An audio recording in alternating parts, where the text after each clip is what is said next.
baxaya hal saac iyo badh hal saac iyo 15 daqiiqo ayay isdheer yihiin labadaas qof ee lamaanaha ee wada nool qudradaha ilaahay bal u fiirsada qof inuu 15 daqiiqo biyaha kaga yimaadaan qofna hal saac iyo badh inuu biyaha kaga yimaadaan waxyaabaha cajiibka weeyaan una baahan in lagu cimri qaato weeyaan wuxuu leeyahay marka aan naagteeda waso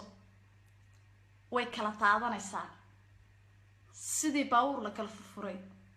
ayay kala taadanaysaa oo balonba meel ayay ku dhacaysaa uu leeyahay wiilkaas asaga waayahay laba qof hal saac ay bar biyaha kaga yimaadeen horta waa gar waa la wada islaam hal saac ay bar qof ay biyo kaga yimaadeen intaas oo dhan rafanayay way kala taadatay buu yiraahday adoo hal saac ay bar gabadheeda biyaha kaga yimaadaan kadib markii biyaha ay kaga yimaadeen hal saac ay bar way kala taadataa oo way kala dhacay dabcan way nafistaa u karo oo wixii gubayay ayaa ka yimaatay asagana 15 daqiiqo saaxiibka gubiya baxa de uu ku kaciyay marka ka dhigan tahay waayahay aan ku socday barnaamijkeena caawa kadib wuxuu yiraahday mana toosi karayso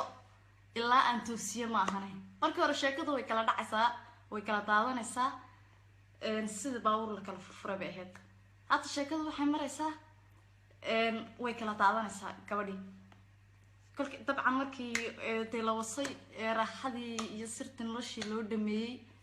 kabacdii way kala daadanaysaa ilaa la toosiyo ma ahanay ma toosi karaysa ayuu leeyahay maxaan sameeyaa iskoor ila tali ayuu leeyahay waayahay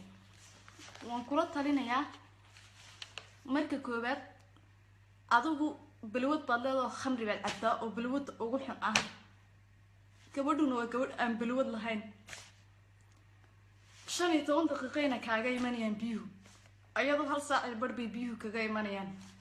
de laba qof oo dariiq wada mari kara ama isqaadan kara ma bidin baan leeyahay aniga maxaa yeelay qoftan waa tulmisay ina iska siidayso way wanaagsan tahay laakiin hadii aadan sii daynaynin lambarko waa ina khamrida iska daysaa khamridu